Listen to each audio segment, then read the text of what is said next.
आपण या ठिकाणी आमंत्रित करणार आहोत कवठे महांकाळ वरून निघून जगभरात आपल्या कवितांनी आपला वेगळा असा ठसा उमटवणारे नितीन चंदन शिवे यांना विनंती करतो की टाळ्यांच्या कडकडाटात त्यांनी या ठिकाणी यावं. यांच्या कवितांचा मानवतावादी कवी असं कायम यांच्याबद्दल म्हटलं जातं. पुन्हा एकदा जोरदार टाळ्या चंदन शिवे यांच्या. जोरात टाळ्या.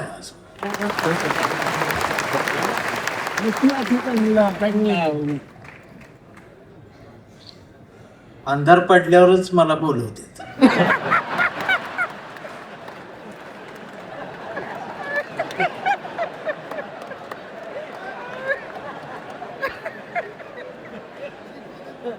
पण अंधार पडल्यावरच उजेडाची गरज असते आणि मग मला यावं लागतं. मला मगाच कळलं तिकडं काळे कपडे घालून यायलाच परमिशन नाही.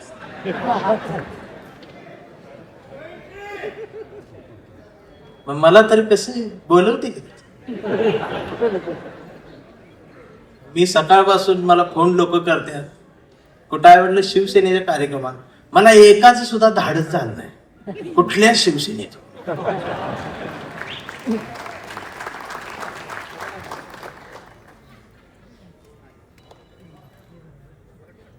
जमलेल्या माझ्या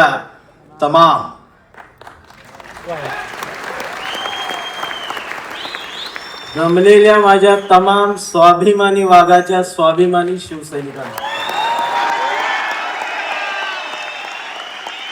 मनापासून माझा या सांगली जिल्ह्यातल्या कवठे महांकाळ तालुक्याच्या मातीचा हात. जय महाराष्ट्र.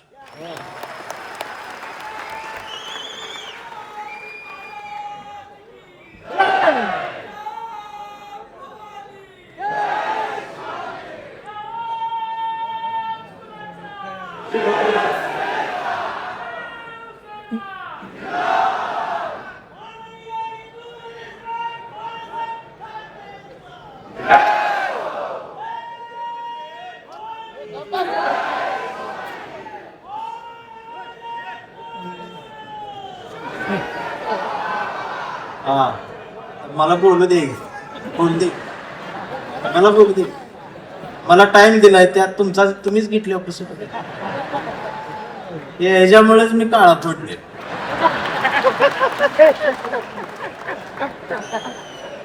त्यात अजून खरं बोलते. खरं बोलले की मारते. मी आलोय. मी एक नाही अनेक हुंदके घेऊन आलोय. मी आलोय महाराष्ट्रातल्या मराठी मातीचा हुंदका घेऊन. मी आलोय प्रत्येक मराठी मनाचा एक हुंदका घेऊन. मी धाराशिवच्या मातीचा हंबरडा घेऊन आलोय. आणि गावगाड्यावरती पारावरती बसणाऱ्या म्हाताऱ्यांपासून ते नुकत्याच जन्माला आलेल्या पोरांच्या छातीच्या आत असलेल्या हृदयातल्या ठोक्याचा हुंदका घेऊन आलो. त्या प्रत्येक ठोक्याचं एक गणित आहे महाराष्ट्रात. शिवसैनिक ही या महाराष्ट्राची शान आहे, स्वाभिमान. आणि मी तुम्हाला आधीच सांगतो, मी एक मराठी म्हणून सांगतो, तुम्हाला सगळ्यांना एक विसर पडलाय. शिवसेनेचा जन्म सत्तेसाठी कधीच झाला नव्हता. शिवसेनेचा जन्म इथल्या मराठी माणसाच्या अस्मितेसाठी झाला होता. त्यामुळं कोण गेलं कोण आलं यानं शिवसेना कधी संपली नाही. कधी संपणार नाही.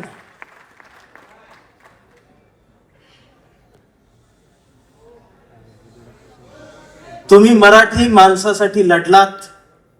तुमच्या प्रामाणिकपणाला महाराष्ट्रानं जवळ केलं आणि मग या माय मराठीने ही सत्ता तुमच्या पदरात दिली.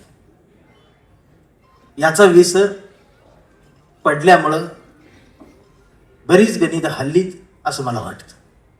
त्यामुळं हसा, तुम्ही ओरिजिनल शिवसेनेत आहात. रायगडाच्या पायरीवर मावळ्यांनी सांडलेल्या रक्ताचा साक्षीदार ज्यांना होता येतं त्यांनाच निष्ठा कळत असते आणि त्यांना चवदार तळ्याचं पाणी समजत असतं आणि त्यांनाच भिडेवाड्यातल्या वर्गातल्या सावित्रीनं फळ्यावर गिरवलेल्या पहिल्या अक्षरांचा अर्थ ही त्या निष्ठावंतांनाच कळत असते. मेंढरांना त्याची किंमत नसते. आणि असं बोलल्यावर मला मारते. खरं बोलले की मारते. मी बातमी बघतोय साहेब 2 दिवस. लोक म्हणतायत साहेब भेटत नाही, साहेब जवळ येत नाही. मला प्रश्न पडला, कोरोनाचा काळ आठवला तर आमची आजी टीव्ही बघत असायची, पण आजी घाबरत नव्हती. टीव्हीत फक्त उद्धव साहेबांनाच बघायची. का माहिती आहे? माझ्या आजीला टीव्हीत दिसणारा मुख्यमंत्री तिच्या लेकासारखा वाटला. माझ्या आईला आधार देणारा जवळचा कोणीतरी संकटाच्या काळात आहे ह्या सख्या भावापेक्षा जवळचा भाऊ वाटला. आणि आम्हाला हा मुख्यमंत्री मामासारखा वाटला.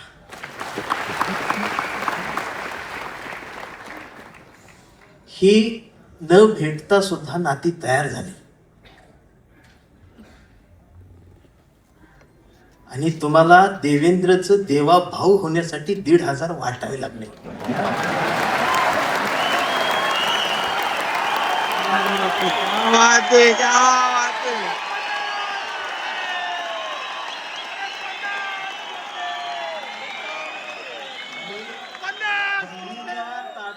दिलेली मतांसाठीची ओवाळणी निवडून आल्यानंतर ती काढून घ्यायला भाऊ विसरला नाही.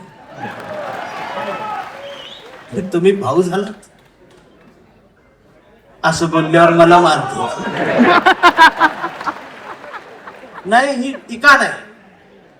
माझं त्यांच्यावर बी प्रेम आहे. मी सगळ्यांना प्रेम करतो. मला ते फार आवडतात, पण ती विरोधी पक्षात असल्यावर जास्त आवडतात. विरोधी बांकावर मला त्यांचं जास्त आवडतं, प्रेम आहे त्यांच्या. इकडं आली ती तोडती फोडती. तोडा फोडा राजकारण करा. या राजकारणाची व्याख्या आता बदलली पाहिजे. माणसं जोडा, घडा आणि मराठी मन घडवा. मी सांगायला मी आलो. काय आम्ही करून ठेवलंय? भस्म्या झाल्यासारखं काय चाललंय आमचं? एक तर काहीतरी होईल.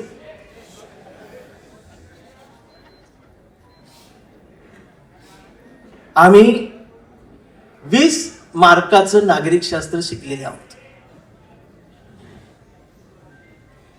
त्यामुळे आम्हाला समजत नाही आमच्यासोबत काय चाललंय. आधी गुवाहाटी, आता जयपूर.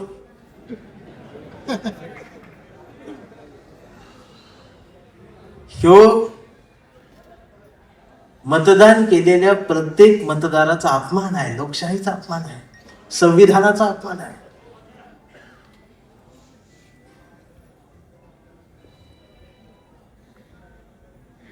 चौकात गेलो तर आज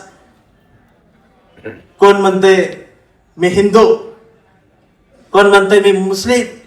आधी 2च होते, बरं होत. आता त्यात भर पडली, त्यात वर्गीकरण झालं. कोण म्हणते मी मराठा, मी चांभार, मी बौद्ध, मी माता, मी ह्या, मी त्या. मग मी मध्ये जाऊन म्हणतोय मी मराठी, मी भारतीय. मग मारत्या. मग म्हणते ते नवीन काय आलं. मी म्हणतो मी जुना आहे, कडूनो. आता हे कडू काय शिवी नाही. कडू ही महाराष्ट्रातलं प्रसिद्ध आडनाव आहे.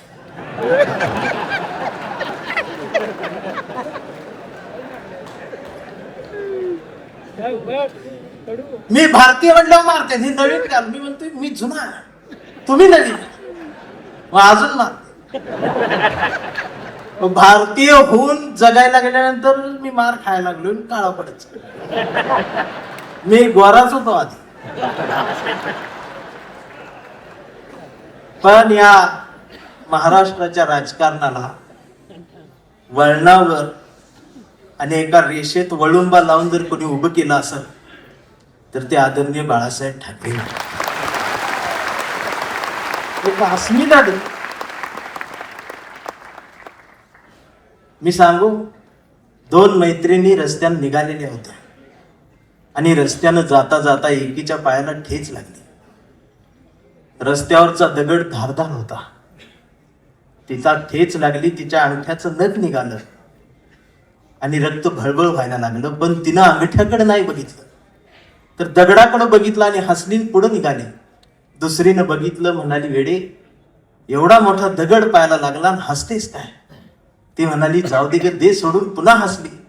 ती म्हणाली, थांब, चिंदी तरी बांध, दवाखान्यात चल. हसतेस काय? एवढा मोठा दगड पायाला लागलाय. ती हसत म्हणाली, दे ग सोडून. तर ती पुन्हा हसत म्हणाली, एवढा मोठा दगड पायाला लागलाय तरी सोडून दे कसं काय म्हणतेस? तिनं हसत उत्तर दिलं. ती म्हणाली, अगं, माहेरच्याच वाटेवरचा दगड होता, त्याचं एवढं वाईट वाटून काय करायचं? म्हणजे माहेरच्या वाटेवरच्या दगडावर प्रेम करणाऱ्या लेकूरवाड्या माहेरवाशींनी पोरींचा हा महाराष्ट्र झाला. पण सासरवाडीच्या हायवेवर असणाऱ्या खडकावर प्रेम करणारा जावई. महाराष्ट्रात असे जावई 2च झाले. मला बाळासाहेब का आवडतात खरं सांगू, आमच्या निखिल वागळे साहेबांना त्यांनी शेवटची मुलाखत दिली होती. मी ती अधूनमधून सारखी बघतो. आणि वागळे साहेबांनी त्यांना विचारलं, माची आठवण येते, पत्नीची आठवण येते? त्यावर बाळासाहेबजी भाऊक होत आहेत. पत्नीला मा म्हणणारा एवढा कणखर माणूस डोळ्यात पाणावतो आणि खिशातला फोटो दाखवतो. हा एक बाळासाहेब. आणि स्वतःच्या पत्नीवर एवढं प्रेम करणारा दुसरा बाळासाहेब महाराष्ट्रात आला आहे, ते म्हणजे बाळासाहेब आंबेडकर. आमचे हे 2 बाळासाहेब मनाला भावतात. शिवसैनिकांनी या 60 वर्षात खूप काय पाहिलेलं आहे. 2 भावांच्या रात्रभर रडून भिजलेल्या उषा सुद्धा शिवसैनिकांनी पाहिल्या. हृदयाला घाव घातले गेले, टाके तुटले गेले, शिवत राहिले. शिवसेना फाटली नाही, तुटली नाही, ती नेटानं उभीच राहिली. ती उभी राहणारच आहे.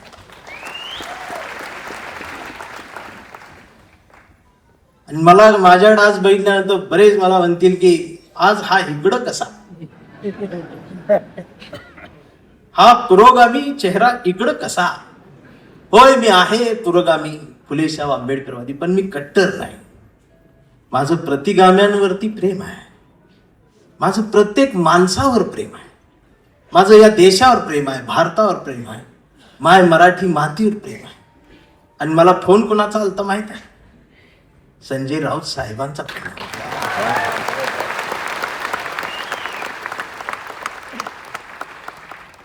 जर शिंदे आणि जानव्यातून मुक्त होऊन हिंदुत्व माझ्या कवितेला कुरवाळत असेल, जवळ घेत असेल, तर माझ्या सुद्धा मेंदूतले जाणीवेंचे जानवे मी कुठपर्यंत जिवंत ठेवायचे हा विचार करून मी त्यांच्या हाकेला हात देत आलोय. काल ते एवढे बिझी होते दिवसभर, तरी सुद्धा मी प्रवासात असताना मला सारखा, कुठवर आलायस, इथवर आलोय, तिथवर आलोय, असं झालं, तसं झालं, सगळे अपडेट चालू आहे. आणि रात्री मला भेटली त्या हॉटेलवर. भेटले तर ती वेटर लोक त्या काम करते, कोकणातली मराठी सगळी पोरं. राऊत साहेबांनी एकाला बोलवलं, अरे कसा आहे, आईची तब्येत बरी आहे का? ती पोरग डोळ्यात पाहावं. एवढ्या ह्याच्यात सुद्धा साहेबांच्या लक्षात आहे. ते होय म्हटलं, निघून गेलं. साहेब निघाले. माझ्यासोबत आमचे राजेंद्र कांबळे भाऊ माझ्यासोबत आले. ते माझ्या बाजूला थांबले. मी राऊत साहेबांकडे असं एकटक बघतच राहील आणि मन हे आमच्या भाऊला म्हटलं, कसलं हत्यार आहे रे म्हटलं.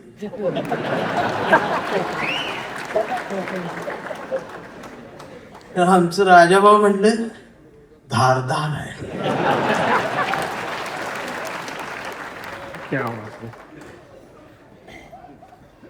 वैचारिक शहाणपणाचा विसर आणि घसरण महाराष्ट्रात झाली, ती पुन्हा भरून काढली पाहिजे. प्रबोधनकार ठाकरेंचा वारसा असणारा महाराष्ट्र आहे. आदित्य दादा, माझी विनंती आहे, आता एक नव्या पिढीला घेऊन तो महाराष्ट्र सगळा पिंजून टाका.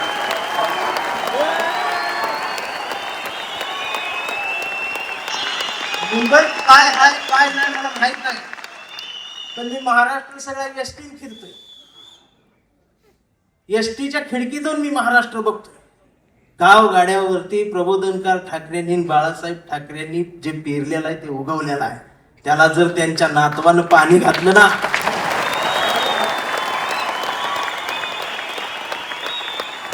तर एक नवा महाराष्ट्र उभा आहे. कुणाच धाडस होणार नाही असं हलायचं. म्हणून आम्ही प्रेम करणारी माणसं आहोत. हा आवाज कायम असाच राहू द्या. महाराष्ट्राला याची गरज आहे.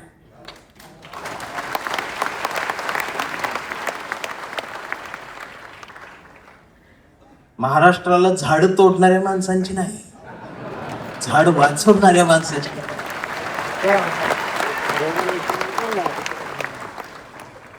काय तोडलं पाहिजे?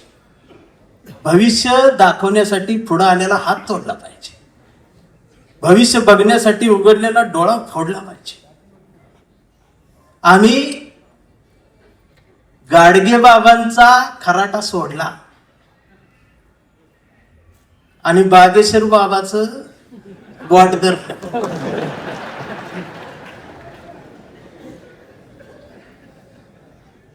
मग बागेश्वर बाबाचं बोट धरलं की खरात बोट तोडतो.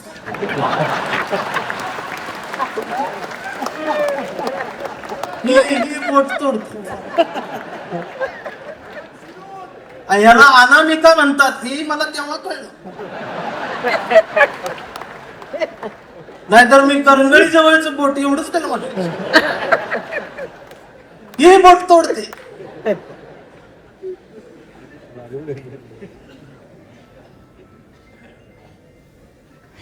ओशनो जलपी चिंचेतला चिचुका 3 लाखाला इकला त्याने.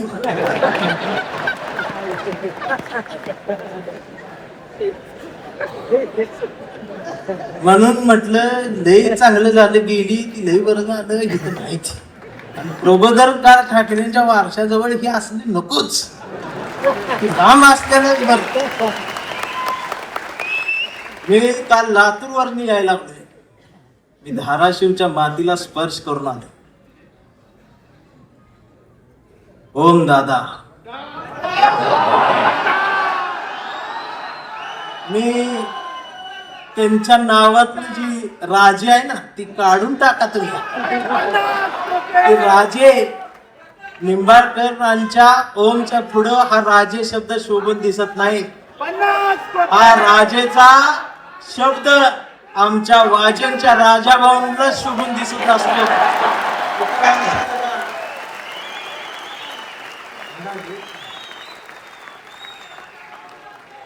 राजाभाऊंच्या मन बोलते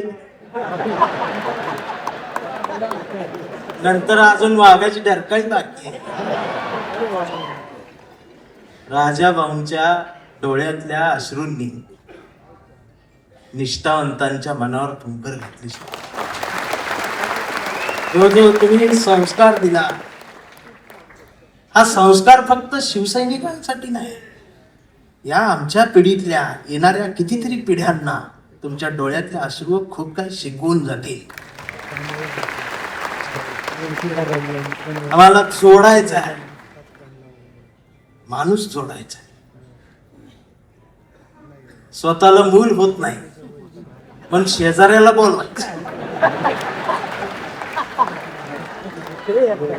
आणि ऑपरेशन सक्सेस झालं की पेड वाटायला तिसरंच असते. मला गणितच कळलं.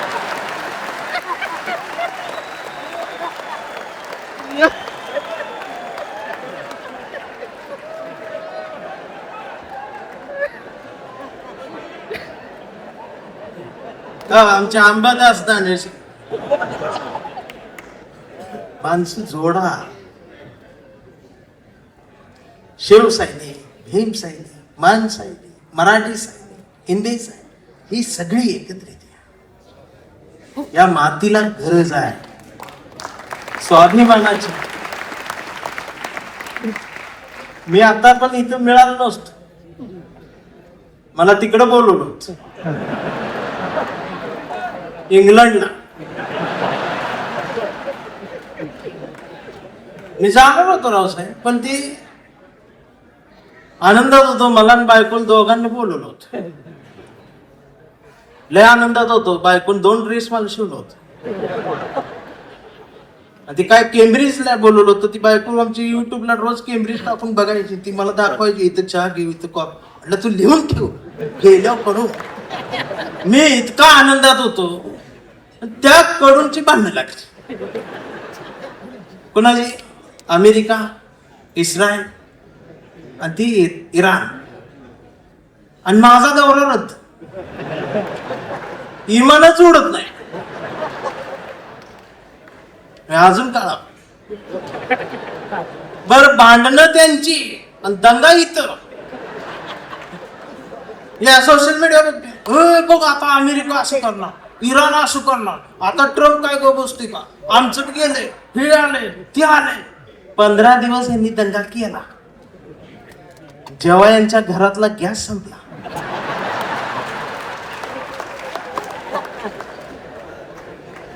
त्यावेळेला बीकॉम झालेली बायको पहिल्यांदाच चुलीजवळ आली. तिला काय चूल पेटना. मैंने युट्यूबवर चूल बघितली.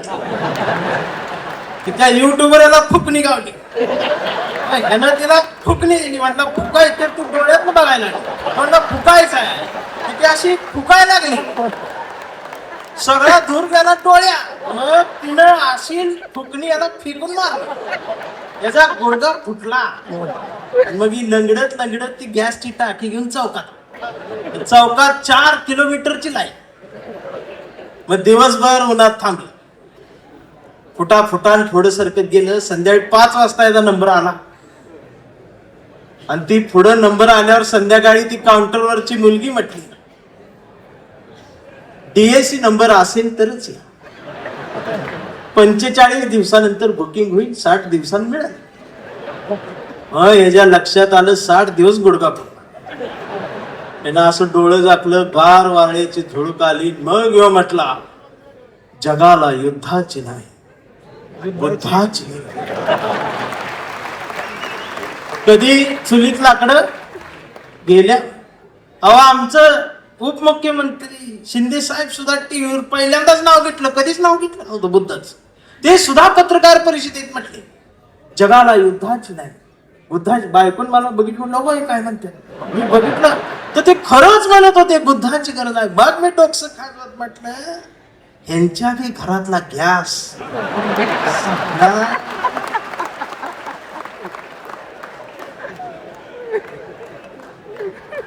साध नाही.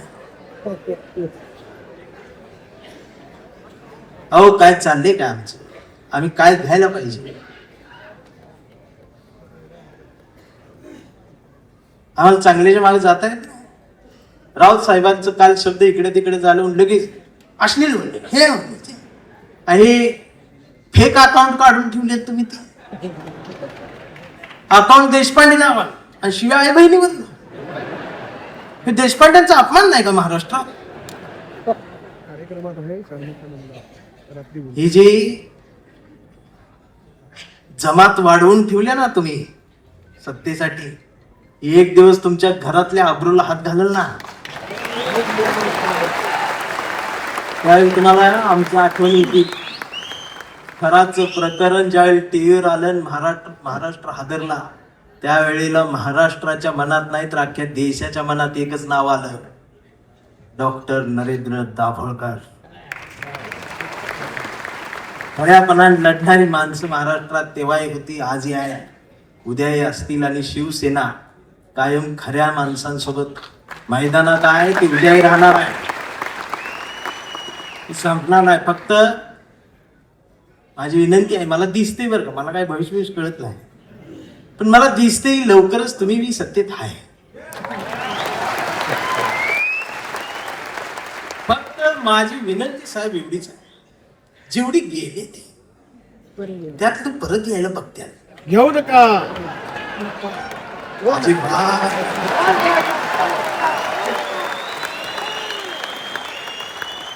पाया पडते नाही, त्यांचं दुःख आहे हो, त्यांना तुम्ही शिव्या देऊ नका, मला माहित आहे. दररोज उद्घाटन करते, दररोज सत्कार करते, पण घरी गेल्यावर दार लावून रडते.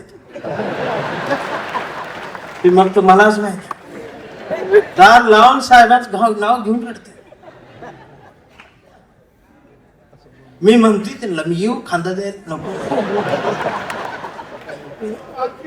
मी काय भीत नाही, सत्तेला भीत नाही, पण मी एवढा आहे, मी माझी कविता घेऊन आलो. पाखरांच्या चोची मधला घास व्हावी कविता, पहिला आणि शेवटचा श्वास व्हावी कविता, कोसळावेत थेंब भुईत मातीचा वास व्हावी कविता, उगवावा पिंपळ एक प्रवास व्हावी कविता, त्याच पिंपळाच्या सावलीला मानवतेचे गीत गाणारी बुद्ध व्हावी कविता, मी करावे पाखरांच्या हवाली तिला मग शुद्ध व्हावी कविता, हिंदूंच्या कंठामध्ये सलाम अलेकम सलाम व्हावी कविता, मुस्लिमांच्या भाळावरचा नाम व्हावी कविता, मंदिर मस्जिद बांधणाऱ्यांच्या कपाळाचा घाम व्हावी कविता, इंद्रायणीत तरलेला तुकाराम व्हावी कविता, आणि या देशाच्या मातीत विज्ञान पेरणारे अब्दुल कलाम ही व्हावी. ही कविता प्रबोधनकार ठाकरेंच्या विचारांच्या वारसदारांकडूनच येऊ शकते, आमच्या लक्षात येत नाही. आम्ही कुणाजवळ जाऊन बसावं आणि कुठून उठून जावं, याला ज्याला जमलं त्यालाच आयुष्य कळलं. जाणारच आहे ना एकदा तरी, काय राहणार आहे तुमचं? अख्ख्या महाराष्ट्राच्या मनावर राज्य करणारा, हृदयाच्या कप्प्यात बंद झालेला आमचा अजितदादा सारखा नेता अचानक गेलाच ना. काय नेलं सोबत? आणि दादा गेल्या दिवशी दुसऱ्या दिवशी कुटुंब शपथ घेत होतो मंत्रिपदाच्या. हा विनोद नाही, हा विनोद नाही, ही वेदना आहे, पर्याय नाही. काय राहते आमचं? आज कितीतरी अधिकारी भ्रष्टाचारात हे आहेत ते आहेत. समोर एखादं वंचित पिचलेलं येतं ना, त्याला त्याच्यासाठी कुणाचाच फोन येत नाही, त्याच्यासाठी कोणीच फोन करत नाही, त्याच्यासाठी कोणीच दबाव टाकत नाही. जर अधिकाऱ्यांनो तुम्ही फक्त त्याला बसवून पाणी प्यायला दिलं आणि कुणाचाच फोन न येतात जर त्याचं काम केलं ना, तर संध्याकाळी स्वाभिमानात झोप लागते. याचा विसर पडला म्हणून बाळासाहेब ठाकरे यांना कुंचला सोडून ही बोट उचलावं लागलं. काळा प्रत्येक काळात बाळासाहेब कुठे येणार आहे? त्याचे विचार आहेत, आम्हाला ते घ्यायचं आहे. 40-50 वर्षापूर्वीचा जो शिवसैनिकाचा दरारा होता ना, तो दरारा पाहिजे मला परत मुंबईत आल्यावर. आवाज पाहिजे, त्याची नजर पाहिजे. छत्रपती शिवाजी महाराज, त्यांचं नाव घेऊन राजकारण, किती उंचीचा पुतळा, ह्यावर तुमचं प्रेम, ती बी वाऱ्यान पडते आणि मग ती तुकडे होऊन पडतात आणि मग ही आमची लगेच रडके. महाराज पुतळ्यात महाराजांना बघायची सवय लागली. हेच झालं ना आमच्या महापुरुषांच्या बाबतीत. अगदी 4-5 वर्षाસુધી महाराष्ट्रात सकाळ आली, शुभ शिव सकाळ, भगवा झेंडा आवाज. मी डोकसं खाजत म्हटलं, ही सकाळ कुठं आली? म्हणजे आता महाराज येणार, उठा, आपली सकाळ. ही कुणाला तरी चिडवण्यासाठी होती. मग दुसऱ्यानं बघितलं, ते म्हटलं त्यांची झाली, आपली कधी? हे म्हटलं कर आपली.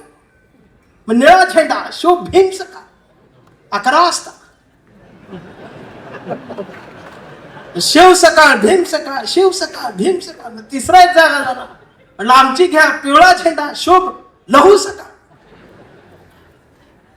या सकाळ आल्या कारण महापुरुषांच्या पुतळ्याजवळ मेंढरांची गर्दी वाढली.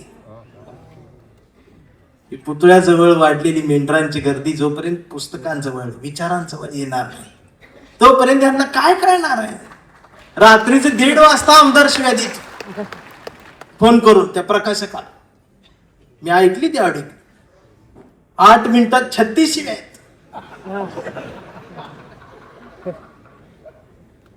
स्ट्राईक रेट काढला तर 400 आहेत.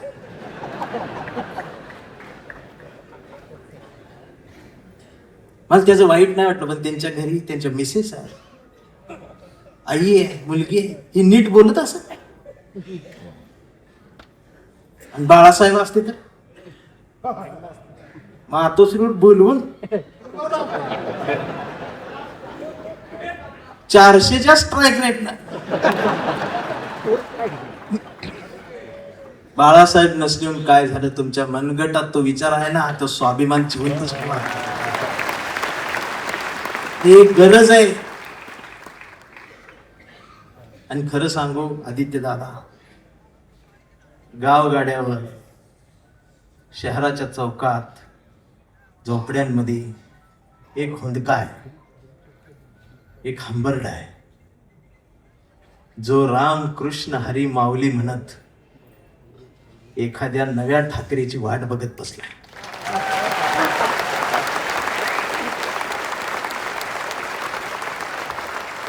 आणि ती पोकळी भरून काढण्याचं काम, भरीव काम आता तुम्ही करायला सुरुवात करावी. हा शिवसैनिकासोबत माझ्यातला भीम सैनिक सुद्धा तुमच्यासाठी मैदानात. कुठपर्यंत आम्ही एकमेकांशी भांडत बसायचं? जर शिवाजीनगर मधून समतेचा आणि मैत्रीचा हात, जर माझ्यासाठी दोस्तीचा हात येत असेल, तर आंबेडकर नगर मधून माझा सुद्धा हात मैत्रीचा तुमच्यासाठी पुढे गेला पाहिजे. हा देश संविधानाचा आहे ना, मी हिरव्यांचा आहे, निळ्याचा आहे ना, मी भगव्याचा. मी भगव्याचा आहे. कुठल्या भगव्याचा? मी वारकऱ्यांच्या भगव्याचा. मी बाळासाहेबांनी शिवसैनिकांच्या हातात जो भगवा दिलाय, मी त्या भगव्याचा. मी तो भगवा घेऊन आलोय, पण त्याच्या सोबत मी या देशाचा तिरंगा सुद्धा आज घेऊन आलो. आणि मला काय करायचं ते करा. या देशाच्या संविधानाला, तिरंग्याला जरी साधं नख लागायचा प्रयत्न जर कोणी केला, तर माझा हा काळा रंग तुमच्यात मिसळून जाईल. आता ही भाषाच कळत नाही यांना, वैचारिकपणेच राहिलं रावचं. लगेच मारते अंगावर. शाहीच टाकायला देश. परवा एका कार्यक्रम सुरू करायच्या आधी DYSP माझ्याकडे आली, म्हणली भाषण करू नका. म्हटलं काय झालं? काही संघटना तुमच्यावर शाही टाकायला. मी म्हटलं मी लय लांब आलोय, करू देते. बाजूला ते कॉन्स्टेबल बघत होत माझ्या, ते हसायला लागलं मला. म्हटलं काय झालं, का हसताय? तर म्हटले तुमचं तोंड काळ का? मी म्हटलं साहेब बोलू ती 2 मिनिट. तर ते म्हटले तुमच्या रिस्कवर बोलणार का? मी म्हटलं अहो आम्ही जन्माला येतानाच आमच्या रिस्कवर आलो.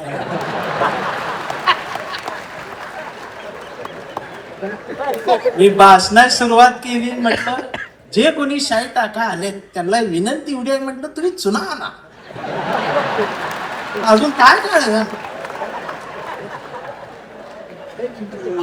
ही जी घसरण झाली आमच्या शहाणपणाची, मी या मराठी मातीचा सांगावा घेऊन आलोय तुमच्यासाठी की तुमची गरज महाराष्ट्राला आहे. आणि महाराष्ट्र फक्त तुमचा आहे.